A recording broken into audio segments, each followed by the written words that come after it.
पहुंची है। माननीय प्रधानमंत्री जी का हम लोग स्वागत अभिनंदन करते हैं। भारतीय जनता पार्टी के मुख्यालय में आ चुके हैं।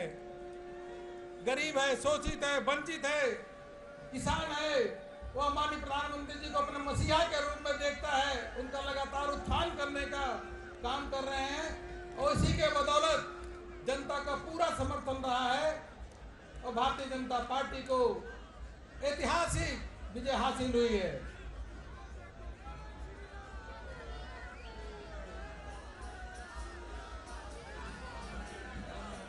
नरेंद्र मोदी, नरेंद्र मोदी, नरेंद्र मोदी, नरेंद्र मोदी, मोदी, मोदी, मोदी, मोदी, मोदी। देखो देखो कौन आया, देखो देखो कौन आया, भारत माँ का देखो देखो कौन आया। माननीय प्रधानमंत्री जी भारतीय जनता पार्टी के मुख्यालय में आ रहे हैं।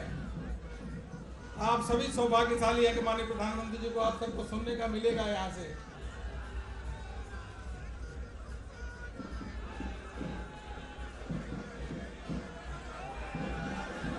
भारत माता की, भारत माता की, वंदे वंदे वंदे।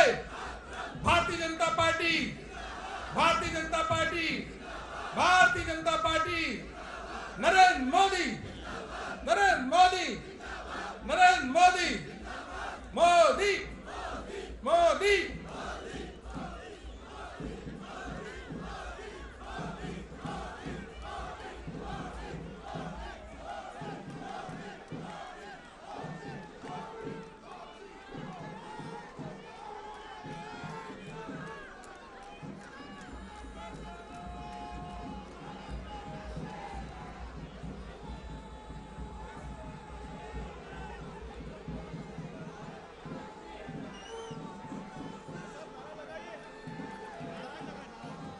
भारत माता की, दोनों मुट्ठी।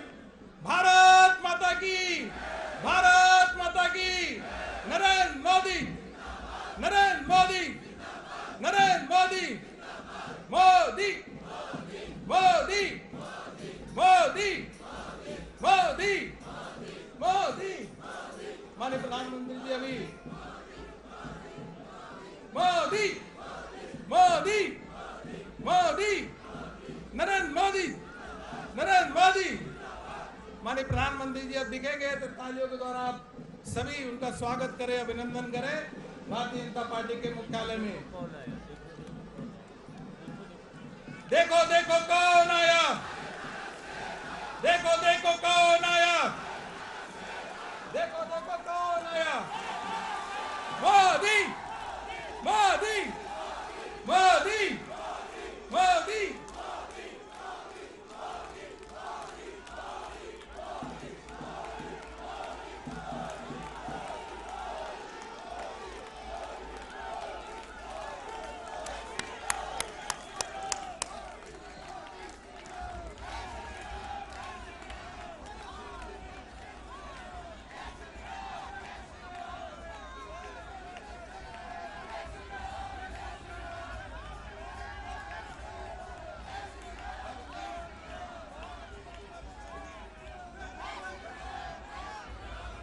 नरेंद्र मोदी, नरेंद्र मोदी, नरेंद्र मोदी, मोदी, मोदी, मोदी, मोदी, मोदी, नरेंद्र मोदी, नरेंद्र मोदी।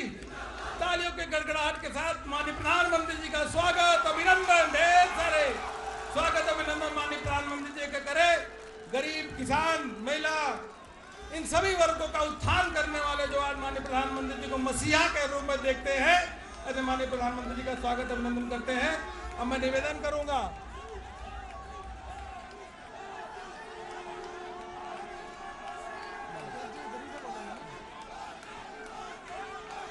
मैं निवेदन करूंगा कि मंच पे उपस्थित माननीय राजनाथ सिंह जी, माननीय अमित शाह जी, माननीय नितिन गडकरी जी, माननीय प्रधानमंत्री जी का माला पहना करके माननीय राष्ट्रीय अध्यक्ष जी के साथ स्वागत अभिनंदन करेंगे। माननीय राष्ट्रीय अध्यक्ष जी का भी अभिनंदन करते हैं।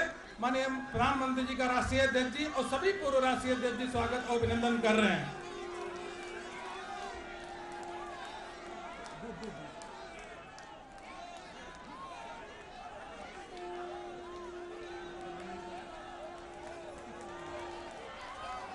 तालियों के द्वारा अभिनंदन करेंगे माननीय प्रधानमंत्री जी का। नरेंद्र मोदी, नरेंद्र मोदी, नरेंद्र मोदी। भारत माता की, भारतीय जनता पार्टी, भारतीय जनता पार्टी।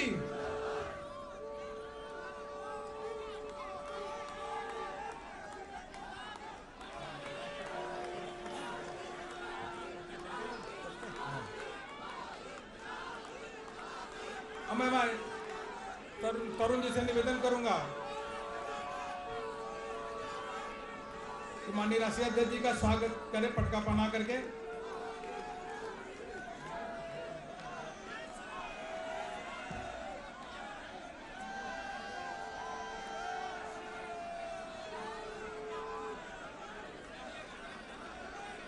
माननीय रक्षा मंत्री जी, माननीय गृह मंत्री जी का हम लोग स्वागत अभिनंदन कर चुके हैं। अब मैं सीधे पार्टी के राष्ट्रीय अध्यक्ष आदरणीय जेपी नड्डा जी से निवेदन करूंगा कि आकर के कार्यकर्ताओं को संबोधित करें। माननीय राष्ट्रीय अध्यक्ष जी।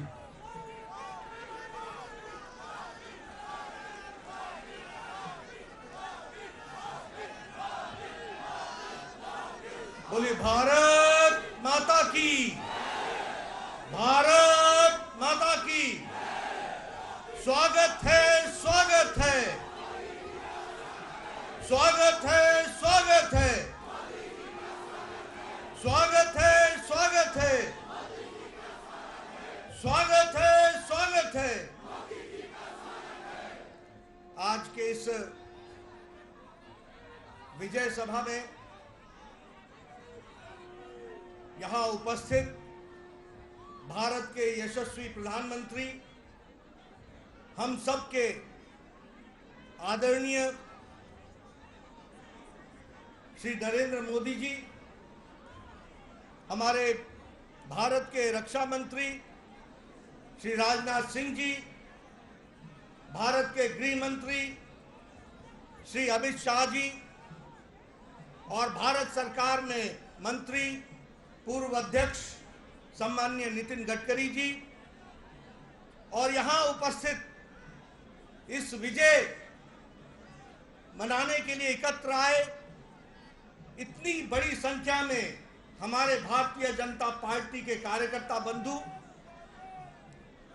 और मीडिया और इलेक्ट्रॉनिक मीडिया और प्रिंट मीडिया के मेरे साथी, ये हम सबका सौभाग्य है कि आज चुनाव के नतीजे जो भारतीय जनता पार्टी के पक्ष में एक तरफा आए हैं, उसके विजय यात्रा के क्रम में आज इस सभा में इतनी बड़ी संख्या में सब आकर अपने यशस्वी प्रधानमंत्री जी का स्वागत करने, अभिनंदन करने आए हैं। आप सबकी ओर से और करोड़ों भारतीय जनता पार्टी के कार्यकर्ताओं की ओर से मैं भारत के यशस्वी प्रधानमंत्री आदरणीय नरेंद्र मोदी जी का हार्दिक अभिनंदन करता हूं, स्वागत करता हूं।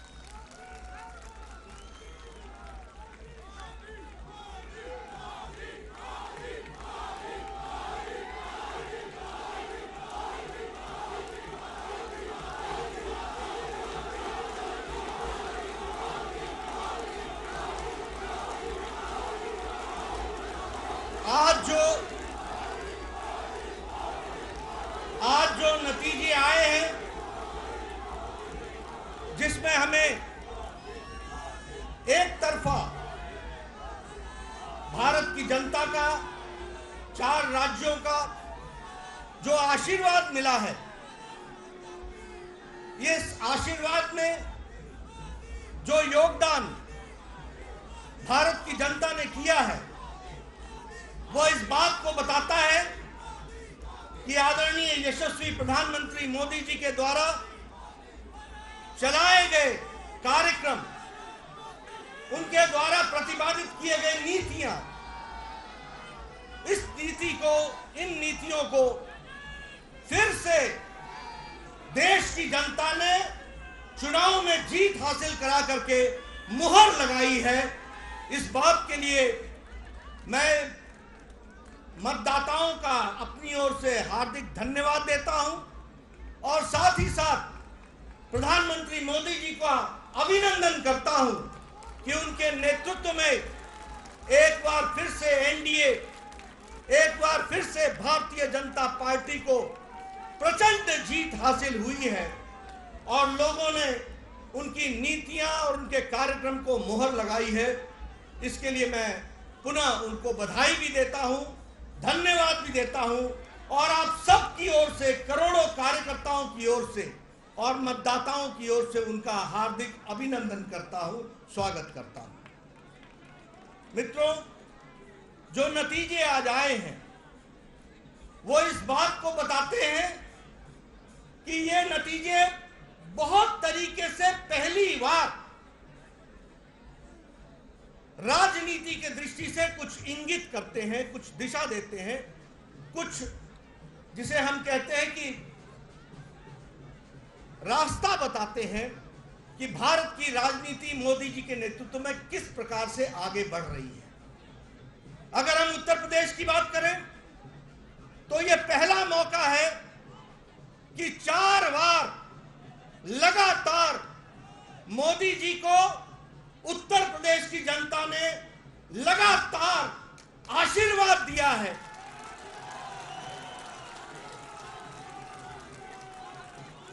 दो 2014 में प्रचंड जीत हासिल हुई थी उत्तर प्रदेश में लोकसभा में। 2017 में प्रचंड आशीर्वाद उत्तर प्रदेश की जनता ने दिया था और हमारी सरकार बनाई थी और 2019 में फिर से लोकसभा में भारतीय जनता पार्टी को मोदी जी के नेतृत्व में आशीर्वाद मिला था और इस बार फिर से 2022 में चौथी बार लगातार भारतीय जनता पार्टी को आशीर्वाद मिल रहा है।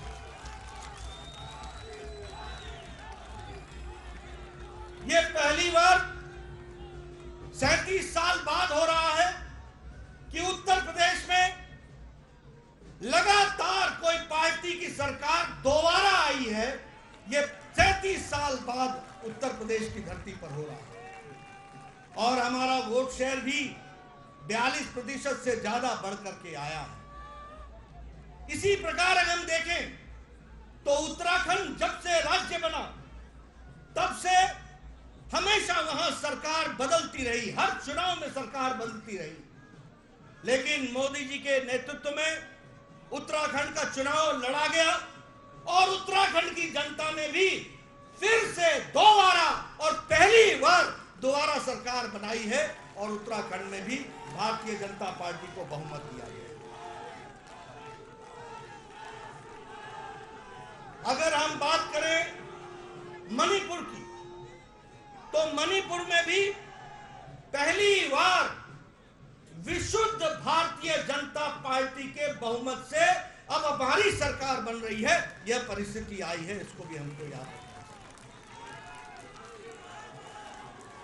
और अगर हम गोवा की बात करें तो वहां हम इस बार हैट्रिक बनाने जा रहे हैं, तीसरी बार हम सरकार बनाने जा रहे हैं और वहां भी आदरणीय प्रधानमंत्री मोदी जी की नीतियों का, कार्यक्रम का आशीर्वाद हम सबको मिला है और उसके कारण ये जीत हासिल हुई है। मित्रों, जहां हम आज 4 राज्यों में सरकार बनाने के लिए अपने बहुमत के साथ खड़े हैं, वहीं कल के नतीजे जो असम के म्युनिसिपल बोर्ड के आए, कॉरपोरेशन के, आपको जानकर खुशी होगी कि 80 म्युनिसिपल कॉरपोरेशन में 77 में भारतीय जनता पार्टी ने जीत हासिल की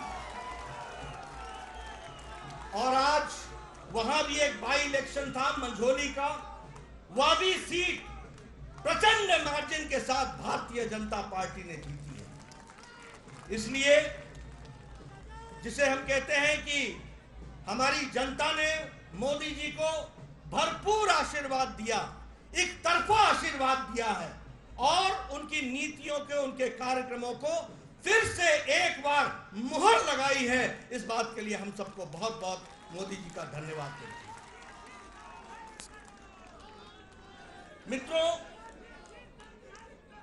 चुनाव में एक बात कही गई कि कुछ पार्टियां हमारे खिलाफ जुट गई हैं और इसलिए वोट की मात्रा उनकी बढ़ जाएगी और वो जीत हासिल करेंगे।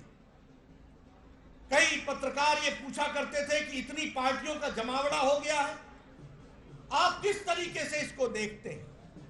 मैं उस समय भी कहता था कि यदि नेता मिल जाएं और पार्टियां मिल जाएं तो वोटर नहीं मिलता है, वोटर अपनी रक्षा करना खुद जानता है। इस बात को हमको याद है। और मैंने ये भी कहा था कि चुनाव सिर्फ मैथमेटिक्स नहीं है, चुनाव सिर्फ अरिथमेटिक नहीं है, चुनाव केमिस्ट्री है।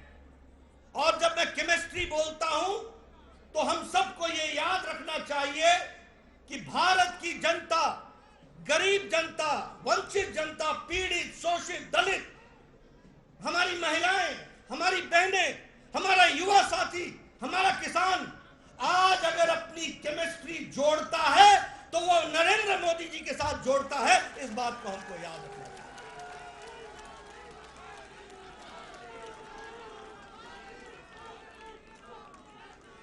ये रसायन शास्त्र का मोदी जी की गरीबों के प्रति, जो वंचित थे, पीड़ित थे, शोषित थे, समाज के अंतिम पायदान पर खड़े थे, उनको सशक्तिकरण देने का काम मोदी जी ने किया, प्रधानमंत्री जी ने किया।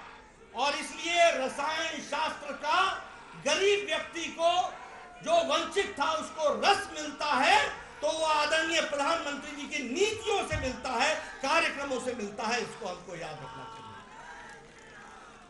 मित्रों, जब हम गांव, गरीब, वंचित, पीड़ित, शोषित, दलित, इनकी बात करते हैं तो हम साथ में यह भी कहते हैं कि चाहे उजाला हो, उज्ज्वला हो, सौभाग्य हो, आयुष्मान हो, प्रधानमंत्री गरीब कल्याण अन्न योजना हो, प्रधानमंत्री किसान सम्मान निधि हो, ये सारे के सारे कार्यक्रम साधारण व्यक्ति का सशक्तिकरण करते हैं।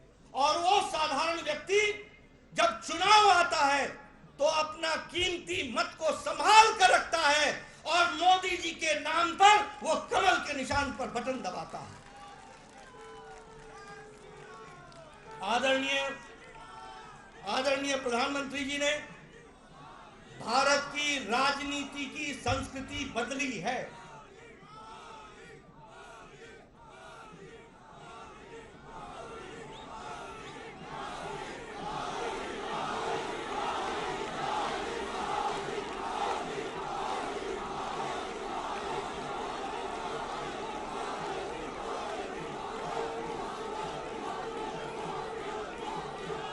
आदरणीय प्रधानमंत्री जी ने भारत की राजनीति की संस्कृति बदली है।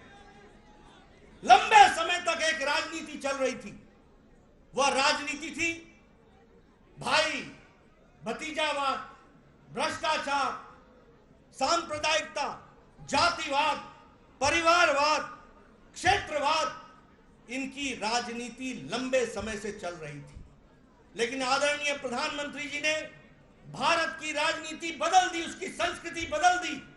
अब रिपोर्ट कार्ड की राजनीति है। काम करोगे, जनता के बीच में जाओगे और जनता का आशीर्वाद लोगे। आज विकास की राजनीति है, आज सशक्तिकरण की राजनीति है, आज महिला सशक्तिकरण की राजनीति है, आज युवा सशक्तिकरण की राजनीति है, आज किसानों के सशक्तिकरण की राजनीति है।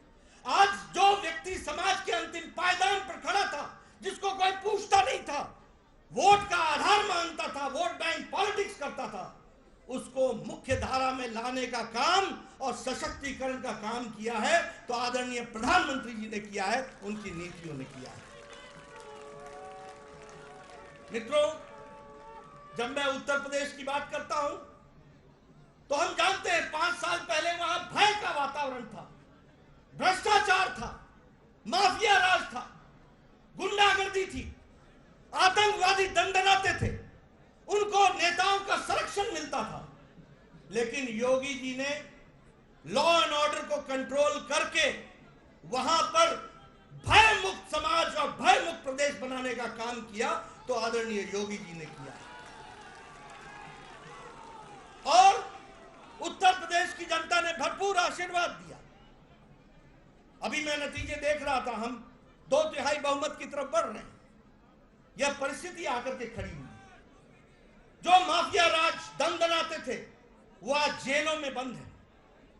जो लोग भय का वातावरण बनाते थे वो आज खुद भयभीत है। यह परिस्थिति आज योगी जी ने की है, इसका भी हम सबको ध्यान रखना चाहिए और उनका भी हम धन्यवाद करें। अगर हम मणिपुर की बात करें, प्रधानमंत्री जी ने नॉर्थ ईस्ट का ये पहले प्रधानमंत्री हैं जिन्होंने एक्ट ईस्ट पॉलिसी, पूर्व की ओर देखो और काम करो, पूर्व को संभालो और मुख्य धारा में शामिल करो। 50 बार आदरणीय प्रधानमंत्री जी नॉर्थ ईस्ट में आपका प्रवास हुआ है और आपने उनके दर्द को समझा है और उनको राहत दिलाई है और मुख्य धारा में उनको लाए। यही नॉर्थ ईस्ट बंद, ब्लॉकेड के लिए जाना जाता था, आज शांति और विकास के लिए जाना जाता है। और मणिपुर में भी पहली बार विशुद्ध भारतीय जनता पार्टी की सरकार बन रही है। अगर हम बात करें उत्तराखंड की, तो यह भी हम दोबारा जीत करके आ रहे हैं। पहली बार मौका मिला और यहां भी विकास हर दृष्टि से हो रहा है। और जो मोदी जी ने कहा कि उत्तराखंड अगले दशक उत्तराखंड का होगा, इसको उत्तराखंड की जनता ने अपनाया है, समझा है, जाना है और भारतीय जनता पार्टी को मुहर लगाई है। मित्रों, अगर ये हम सब लोग यहां बैठे हैं बिना मास्क के और नजदीक बैठे हैं, ये संभव अगर हुआ है तो आदरणीय प्रधानमंत्री जी के अथक प्रयास से हुआ है। जो 180 करोड़ लोगों को वैक्सीनेशन देकर डबल डोज उनको तैयार किया है। जब पाश्चात्य देश मुसीबत में अपने आप को पाते हैं तो 130 करोड़ का देश मोदी जी के नेतृत्व में सुरक्षित दिखता है। इस बात को भी हमको याद रखना है। आर्थिक स्थिति में जो विकास हुआ है कोरोना के पश्चात, आज भारत की आर्थिक स्थिति जिसको दुनिया के मान रही है कि एक फास्टेस्ट ग्रोइंग इकोनॉमी के तरीके से आगे बढ़ रहा है, यह भी दूरदृष्टि बताती है हमारे आदरणीय प्रधानमंत्री। आज हम सब लोग आदरणीय प्रधानमंत्री जी को सुनने के लिए आतुर हैं। मैं आपके बीच में ज्यादा समय नहीं रहूंगा। मैं इस मंच से जहां आदरणीय प्रधानमंत्री जी को धन्यवाद देता हूं, सभी केंद्रीय नेताओं को धन्यवाद देता हूं, सभी हमारे प्रदेश के नेताओं को धन्यवाद देता हूं, वहीं मैं अपने करोड़ों करोड़ों कार्यकर्ताओं को बधाई और धन्यवाद देता हूं। कार्यकर्ताओं ने जमीन पर जाकर अथक प्रयास किया। क्या नेता, क्या कार्यकर्ता, क्या विस्तारक, क्या हमारे प्रवासी कार्यकर्ता, सब ने अपना पूरी ताकत लगाई और आपकी जमीन पर मेहनत रंग लाई और मोदी जी की नीतियों को वोट में परिवर्तित करने में आपने अपना योगदान दिया। मैं आप सबको भी इसके लिए बधाई देता हूं और धन्यवाद देता हूं। इसी तरीके से हम लोगों ने आगे बढ़ना है और 2024 में भी इससे और आगे बढ़ करके जाना है और आप सब कार्यकर्ताओं ने अथक प्रयास अपना जारी रखना है, ऐसा मैं आपसे निवेदन करना चाहता हूं। आपके राष्ट्रभक्ति को मैं सलाम करता हूं। आपके राष्ट्रभक्ति के साथ, पार्टी के साथ खड़े होकर के कार्य को करने की मैं साधुवाद देता हूं और इसी प्रकार से हम सब लोगों ने आगे बढ़ना है और भारत को मोदी जी के नेतृत्व में यशस्वी बनाना है। इस काम को, इस लक्ष्य को लेकर हम चलेंगे। इन्हीं शब्दों के साथ बहुत बहुत धन्यवाद आप सब लोगों ने मिला।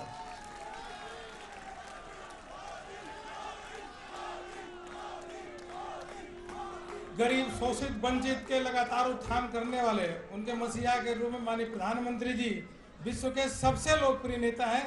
मैं माननीय प्रधानमंत्री जी से निवेदन करता हूं यहाँ पे बैठे हुए कार्यकर्ताओं, करोड़ों कार्यकर्ताओं को संबोधित करें। माननीय प्रधानमंत्री।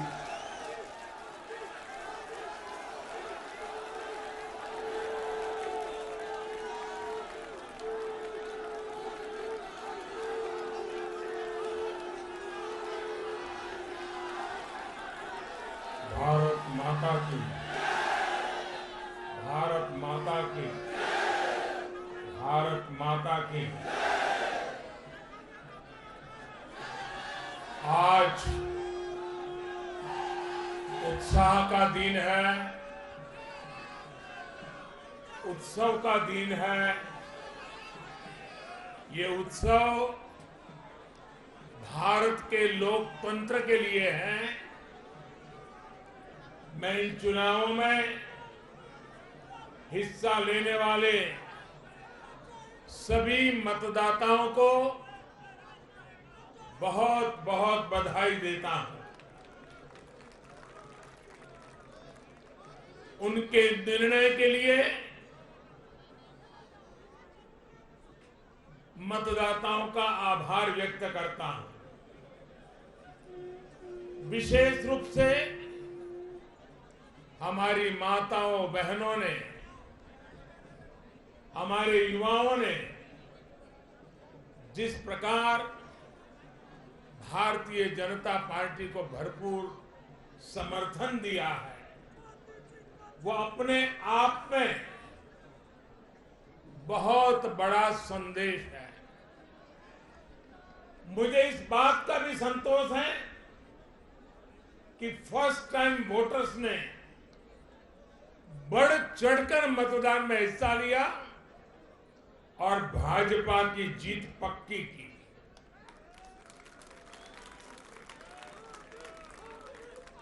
चुनाव के दौरान भाजपा के कार्यकर्ताओं ने मुझसे वादा किया था कि इस बार होली 10 मार्च से ही शुरू हो जाएगी। हमारे कर्मठ कार्यकर्ताओं ने ये विजय ध्वज फहरा करके इस वायदे को पूरा करके दिखाया है। मैं भाजपा के सभी कार्यकर्ताओं की भूरी भूरी प्रशंसा करूंगा, जिन्होंने दिन रात देखे बिना इन चुनावों में कड़ी मेहनत की। हमारे कार्यकर्ता जनता जनार्दन का दिल जीतने में,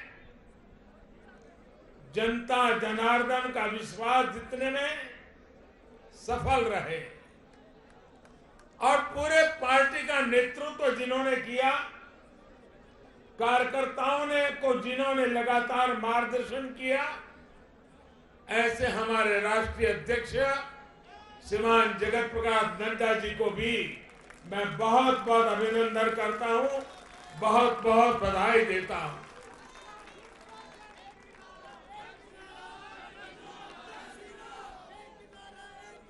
पार्टी के हर छोटे मोटे सभी कार्यकर्ताओं ने उनके अथक परिश्रम से आज एनडीए के लिए जीत का चौका लगाया है।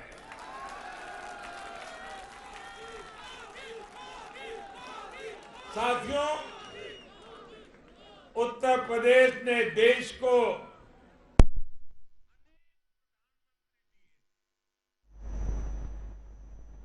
लेकिन 5 साल का कार्यकाल पूरा करने वाले किसी मुख्यमंत्री के दोबारा चुने जाने का ये पहला उदाहरण है।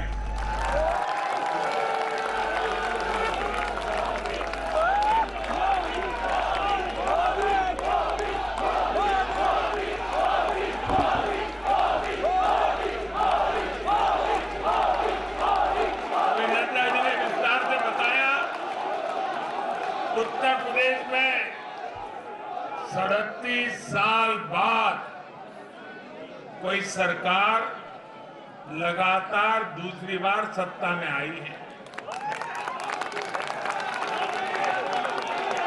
3 राज्य यूपी, गोवा और मणिपुर में सरकार में होने के बावजूद बीजेपी के वोट शेयर में वृद्धि हुई है।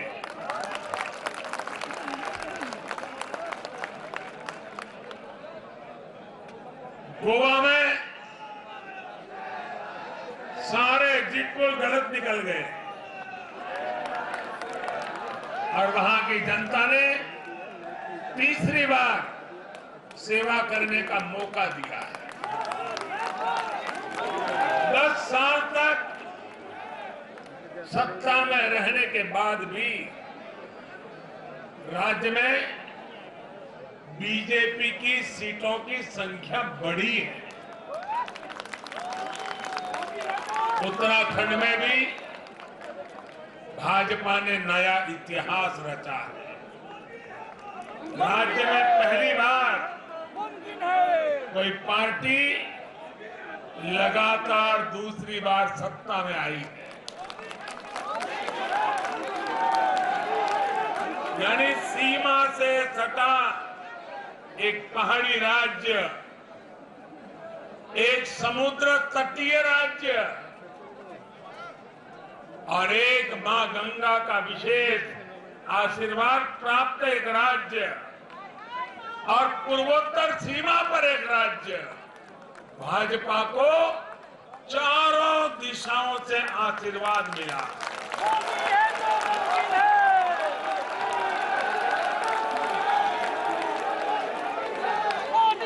इन राज्यों की चुनौतियां भिन्न है, सबकी विकास की यात्रा का मार्ग भिन्न है, लेकिन सबको जो बात एक सूत्र में पिरो रही है वो है भाजपा पर विश्वास। भाजपा की नीति, भाजपा की नीयत और भाजपा के निर्णयों पर अपार विश्वास। साथियों, ये चुनाव नतीजे भाजपा की pro poor, pro active governance पर एक प्रकार से बड़ी मजबूत मोहर लगाते हैं।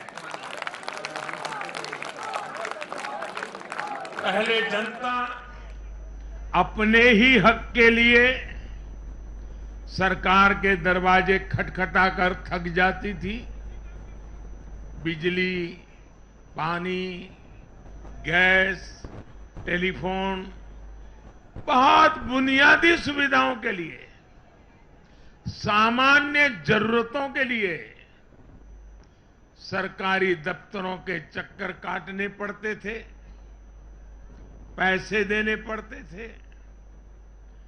कुछ साधन संपन्न लोगों तक सुविधा पहुंचने के रास्ते अलग थे, पहुंच जाती थी। देश में गरीबों के नाम पर घोषणाएं बहुत हुई, योजनाएं भी बहुत बनी, लेकिन उस योजनाओं का जो हकदार था, जिस गरीब का उस पर हक था, उसके लिए ये हक उसको मिले बिना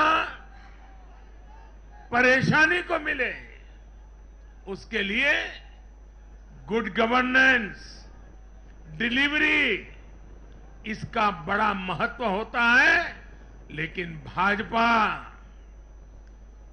इस बात को समझती है और मैं लंबे अरसे तक मुख्यमंत्री के नाते काम करके आया हूं, इसलिए मुझे पता है कि आखिरी इंसान की सुविधा के लिए कितनी मेहनत करनी चाहिए।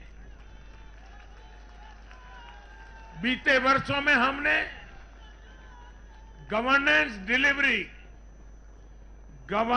डिलीवरी सिस्टम तो बेहतर किया ही, साथ साथ पूरी प्रक्रिया में पारदर्शिता भी लाए हैं। भाजपा गरीब को भरोसा देती है कि प्रत्येक गरीब तक सरकार ने निर्णय किए हुई सुविधाएं जरूर पहुंचेगी। और मैं गरीब के घर तक उसका हक पहुंचाए बिना चैन से बैठने वाला इंसान नहीं।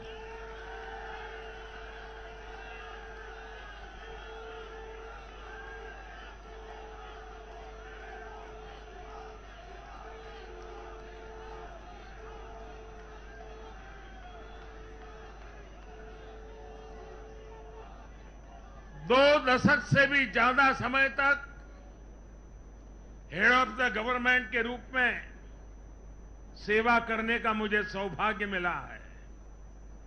सरकार में कितनी दिक्कतें होती हैं, गवर्नेंस में कितनी दिक्कतें होती हैं, इसको भली भांति जानता हूं। उसके बावजूद भी मैंने एक ऐसी हिम्मत की है,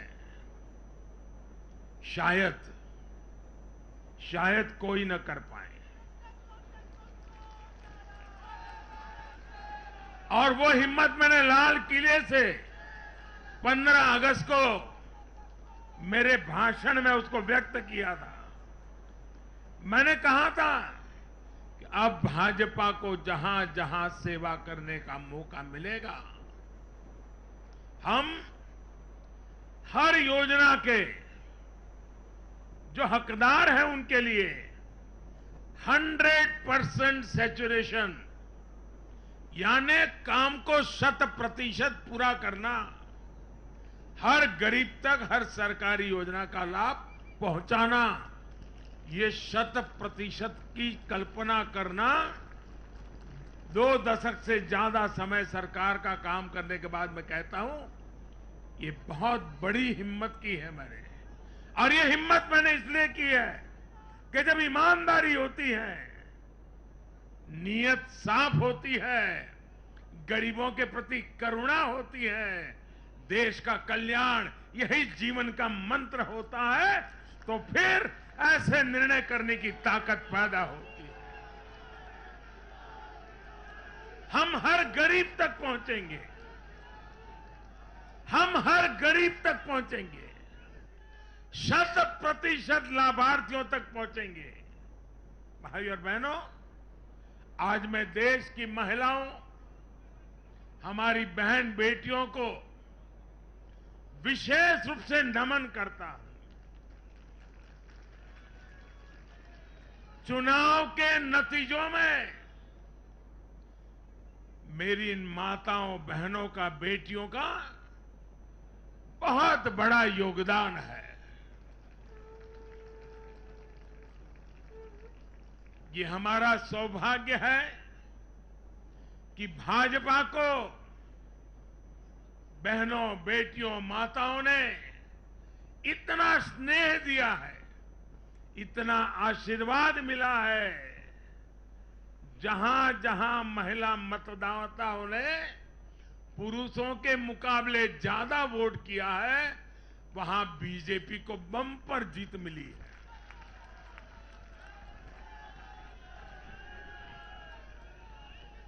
एक प्रकार से हमारी माताएं, बहनें, हमारी बेटियां, हमारी ये स्त्री शक्ति भाजपा की जीत की सारथी बनी है।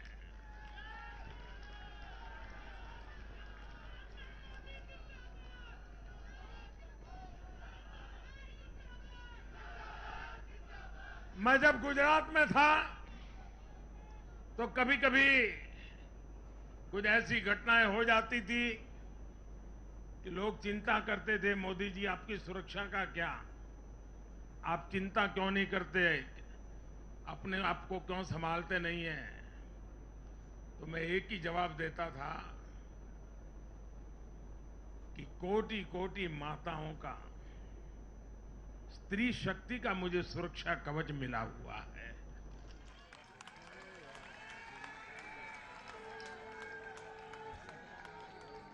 साथियों, भारत की माताएं, बहन, बेटियां निरंतर भाजपा पर विश्वास कर रही है।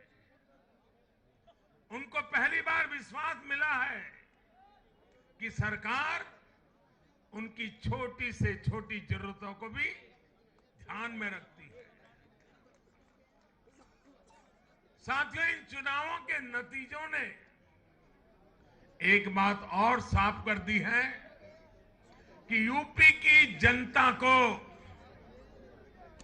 और मैं सभी ज्ञानियों को कहता हूं कि देश की भलाई के लिए अब पुरानी घिसी पिटी रिकॉर्ड छोड़ के जरा नए सिरे से सोचना शुरू कीजिए।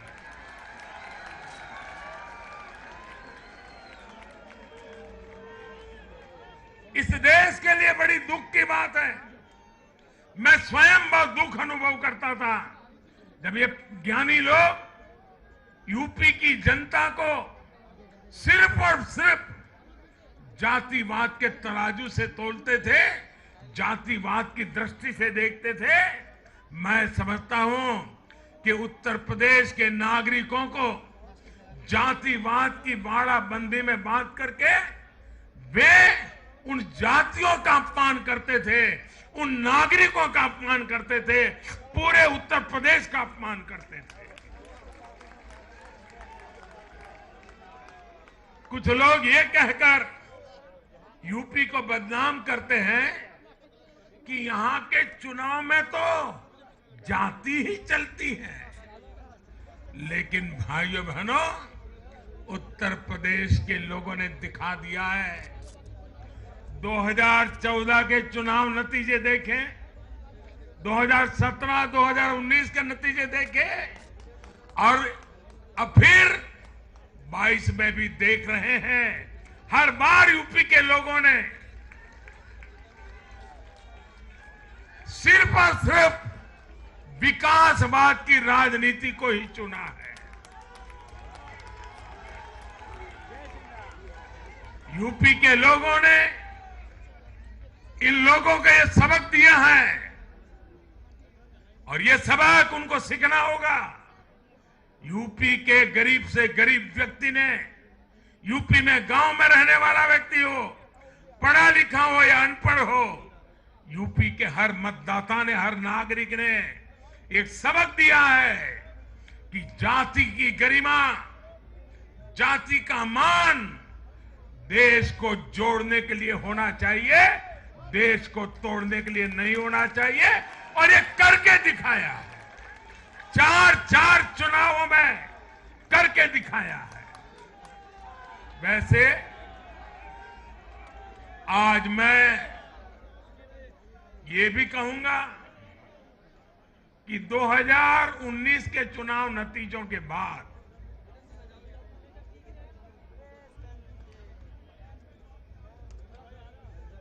कुछ पॉलिटिकल ज्ञानियों ने कहा था 2019 में जब लोकसभा में हम दोबारा जीत करके आए तो उस ज्ञानियों ने कहा था कि भाई 2019 के जीत में क्या है, ये तो 2017 में ही तय हो गई थी, क्योंकि 2017 में यूपी का रिजल्ट आया था। मैं मानता हूं इस बार भी ये ज्ञानी जरूर कहने की हिम्मत करेंगे कि 2022 के नतीजों ने 2024 के नतीजे तय कर दिए हैं।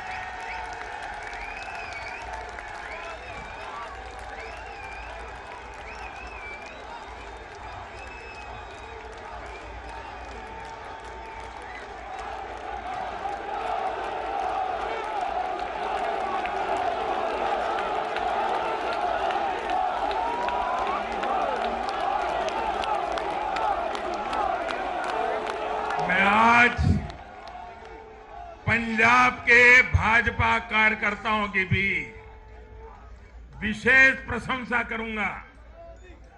उन्होंने विपरीत परिस्थितियों में जिस प्रकार पार्टी का झंडा बुलंद किया है, वो आने वाले समय में पंजाब में भाजपा की मजबूती को, देश की मजबूती को एक अहम स्थान के रूप में विकसित करेंगे, ये मेरा पूरा विश्वास है।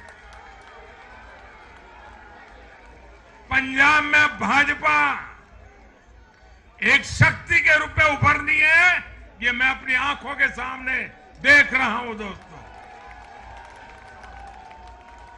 सीमावर्ती राज्य होने के नाते पंजाब को अलगाववादी राजनीति से सतर्क रखना भाजपा का कार्यकर्ता जान की बाजी लगा करके भी इस काम को करता रहेगा।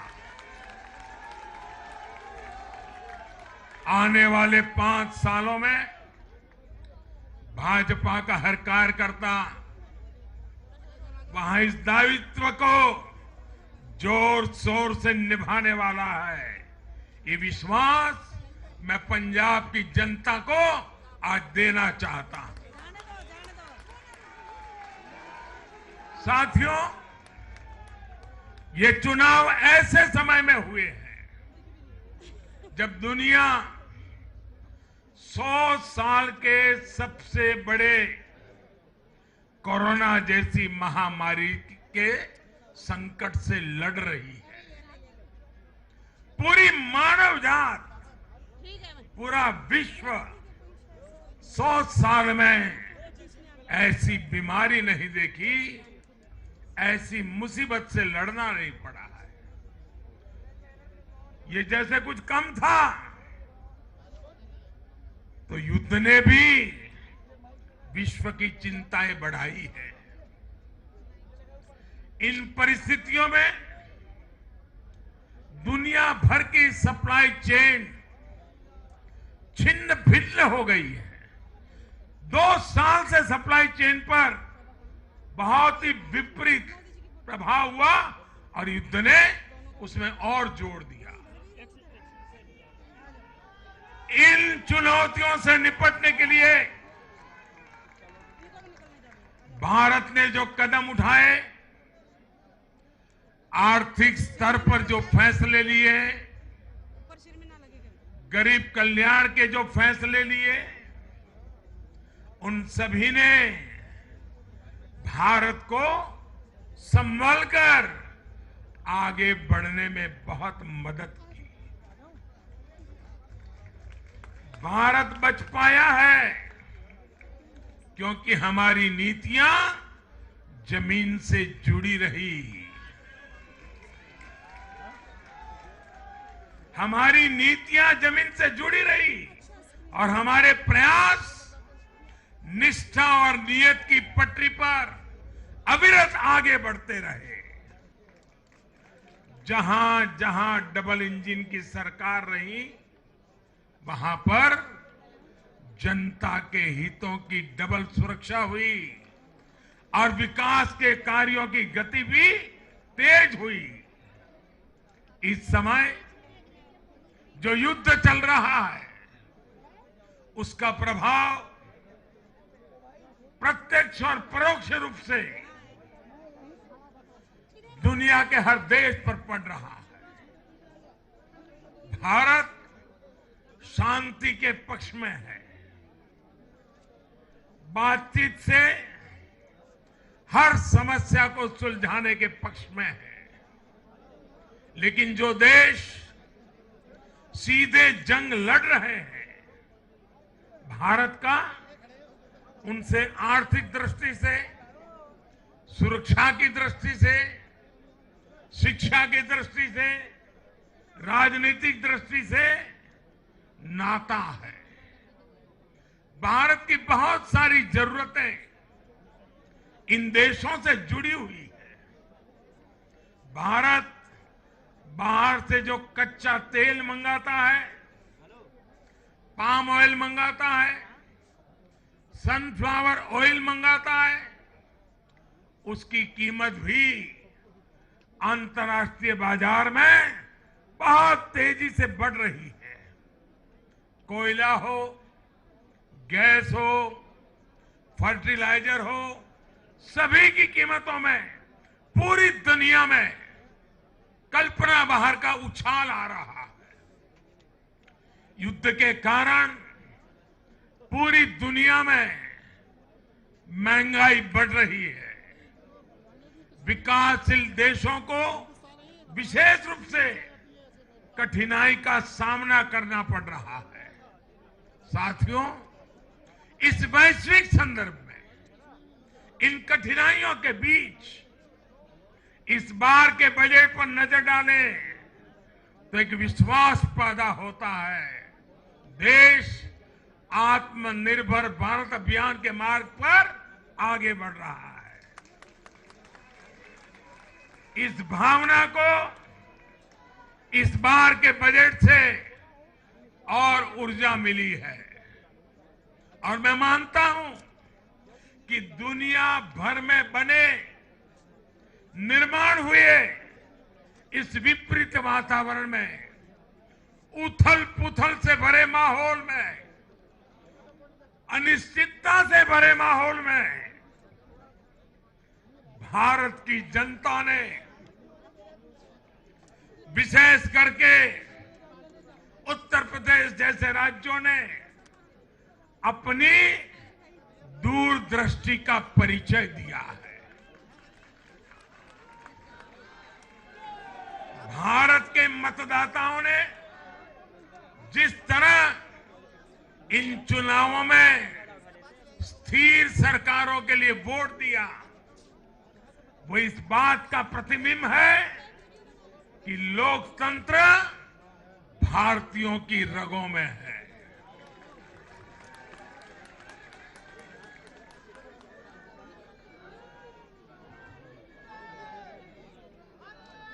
लेकिन भाई और बहनों, आज इस अवसर पर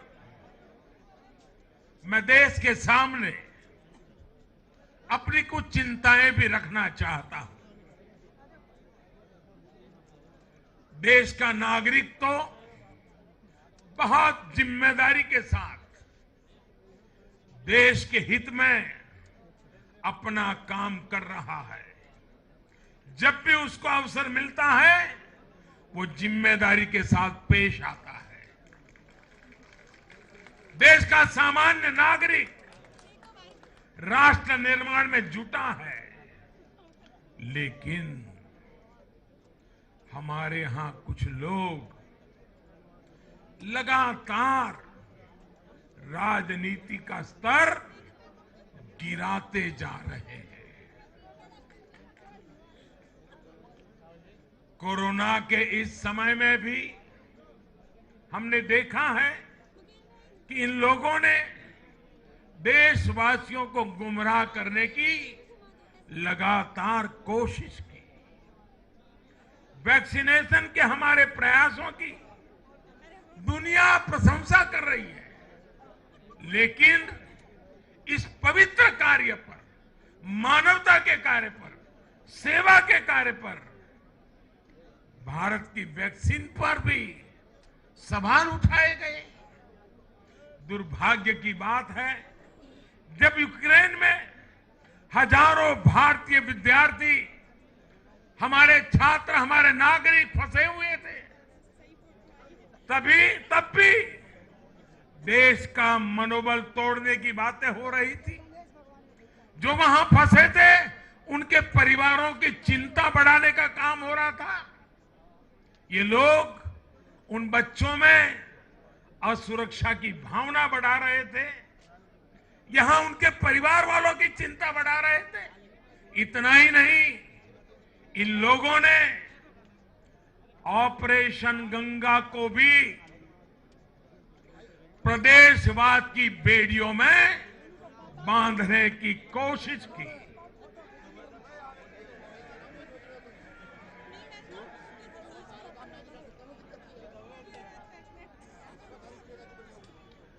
हर योजना को, हर कार्य को क्षेत्रवाद, प्रदेशवाद, जातिवाद, संप्रदायवाद का रंग देने का प्रयास भारत के उज्जवल भविष्य के लिए बहुत बड़ी चिंता का विषय है। साथियों, इन चुनावों में मैंने लगातार विकास की बात की। गरीबों को घर, गरीबों को राशन, वैक्सीन, आधुनिक इंफ्रास्ट्रक्चर, हर विषय पर भाजपा का विजन लोगों के सामने रखा। इसके साथ ही जिस एक बात पर मैंने सबसे ज्यादा चिंता जताई थी वो थी गौर परिवारवाद। मैंने राज्यों के लोगों को बताया कि कैसे मैं किसी परिवार के खिलाफ नहीं हूं, न ही मेरे किसी की व्यक्तिगत दुश्मनी है। मैं लोकतंत्र की चिंता करता हूं और मैं सभी ज्ञानियों को कहता हूं, जरा लोकतंत्र के तराजू पर इन चीजों को तोल के देखो।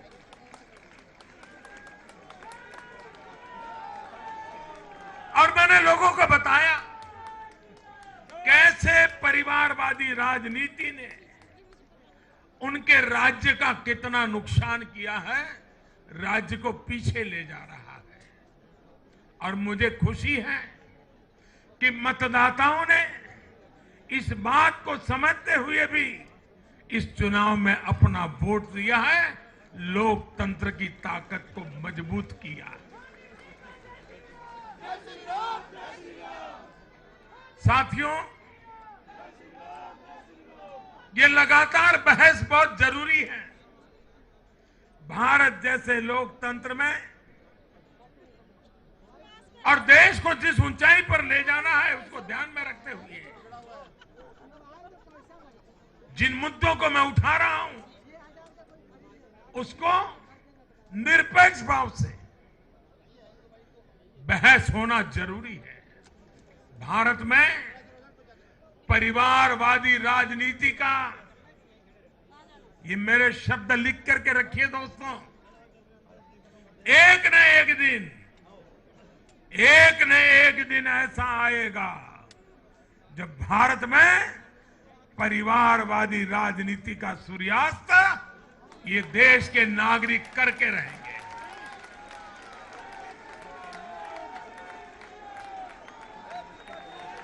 इस चुनाव में देश के मतदाताओं ने अपनी सूझबूझ का परिचय दिखाते हुए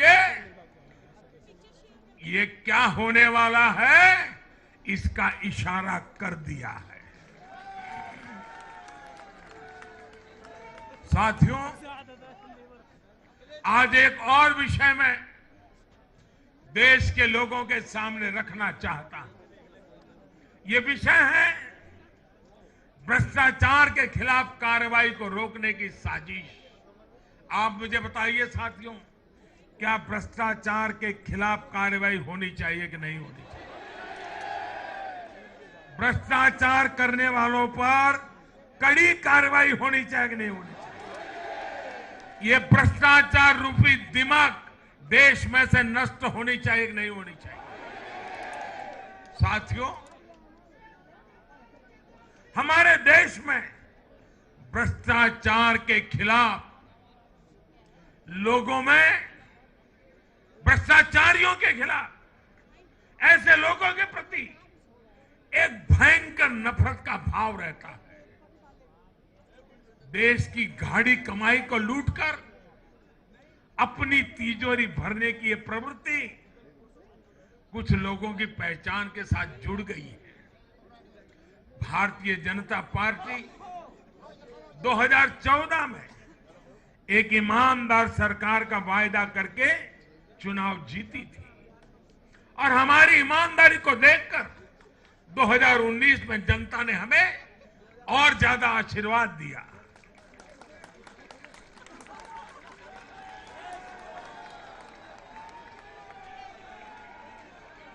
और देश हमसे अपेक्षा करता है कि मोदी जी, आपकी सरकार सिर्फ प्रामाणिक रहे इतना इनफ नहीं है।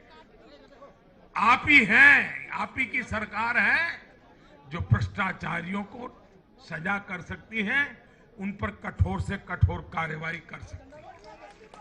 मुझे बताइए, जनता की इस अपेक्षा को मुझे पूरा करना चाहिए कि नहीं करना चाहिए? जनता की आशा आकांक्षा के लिए सरकार ने जिम्मेवार व्यवहार करना चाहिए कि नहीं करना चाहिए?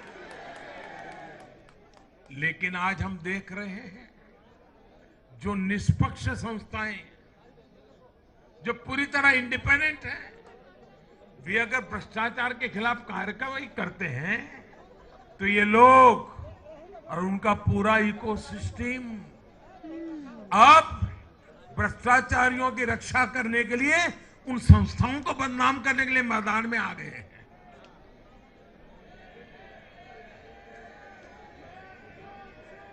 ये देश का कितना बड़ा दुर्भाग्य है कि घोटालों से घिरे लोग एकजुट होकर अब अपनी इकोसिस्टम की मदद से इन संस्थाओं पर ही दबाव बनाने लगे हैं। जांच एजेंसियों को रोकने के लिए ये लोग अपने इकोसिस्टम के साथ मिलकर नए नए तरीके खोजते हैं। इन लोगों को देश की न्यायपालिका पर भी भरोसा नहीं है। पहले हजारों करोड़ रुपए का भ्रष्टाचार करो, फिर जांच भी नहीं होने दो, और जांच करे तो उस पर दबाव बनाओ। ये इन लोगों की प्रवृत्ति है। और देश के लोगों को एक और बात पर मैं ध्यान देना के लिए आकर्षित करना चाहता हूं। ये लोग किसी भ्रष्टाचारी पर कार्रवाई होते ही उसे धर्म का रंग देते हैं, प्रदेश का रंग दे देते हैं, जाति का रंग देने लगते हैं।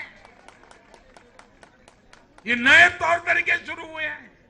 किसी माफिया के खिलाफ अदालत कोई फैसला सुना देती है तो भी उसे ये लोग धर्म और जाति से जोड़ देते हैं।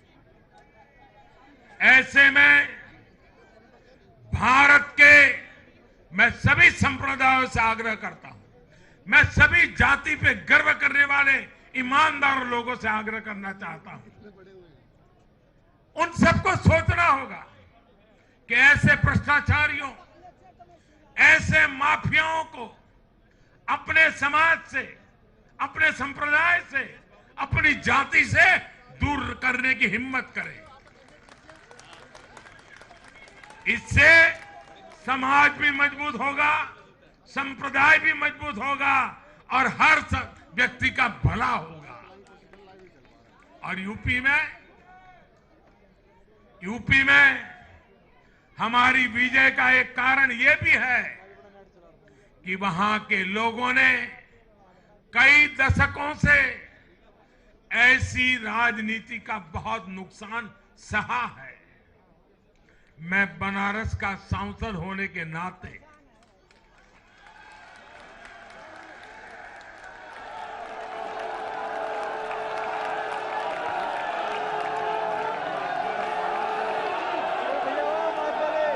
यूपी के लोगों के प्यार और आशीर्वाद ने मुझे भी यूपी वाला बना दिया।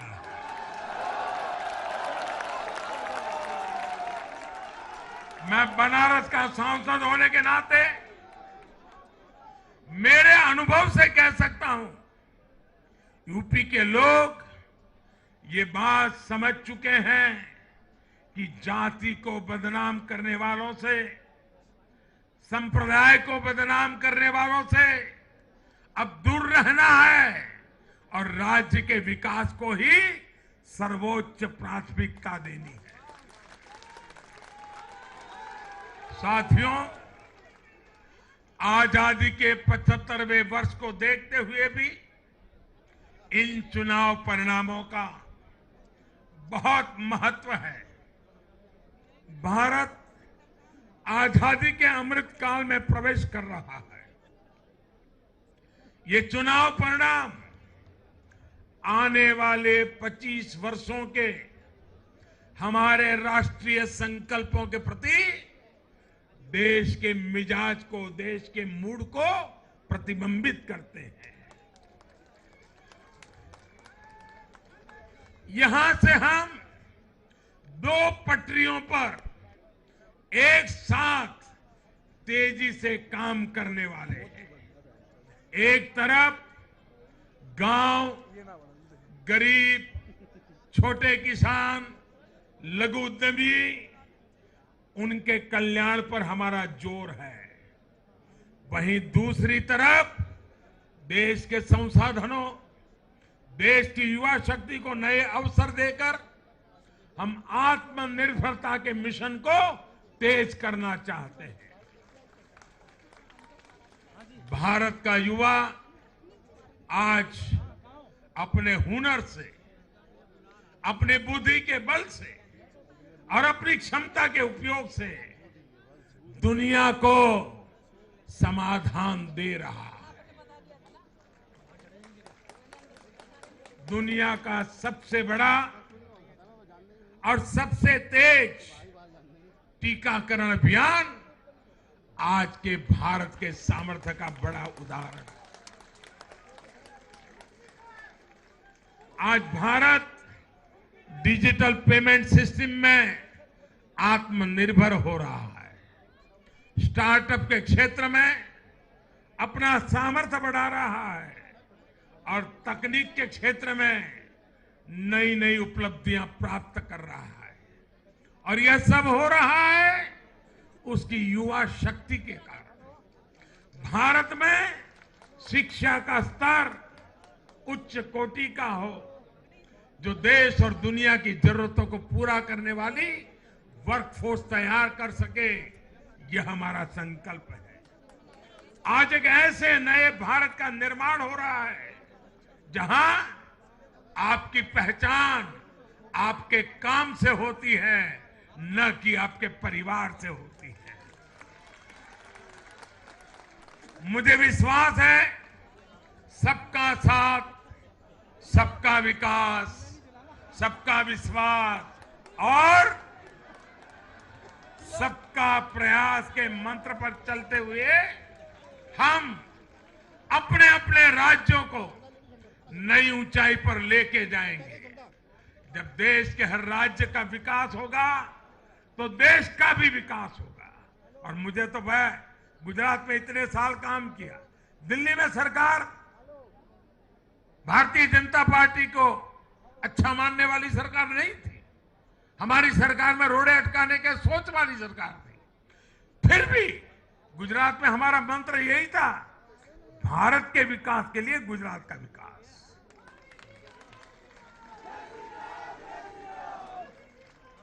साथियों, हमें जुट जाना है, एक पल भी गंवाना नहीं है। चुनौतियां कितनी ही कठिन क्यों न हो, लेकिन जीतने का संकल्प उससे भी बड़ा होता है।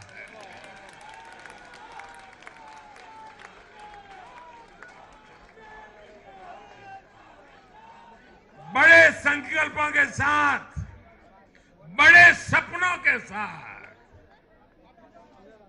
ऊंची सी ऊंचाइयों को पार करने के इरादे के साथ देश को आगे बढ़ाना है।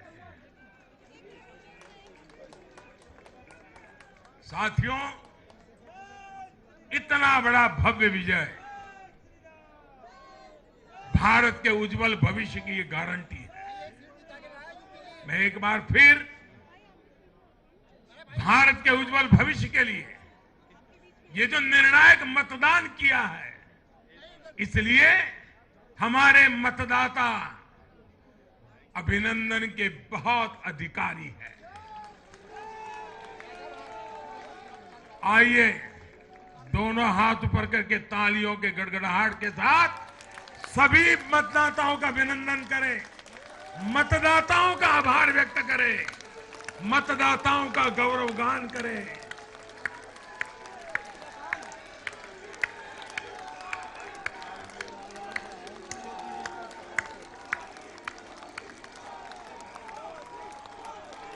भारत माता की, भारत माता की, भारत माता की। बहुत बहुत धन्यवाद।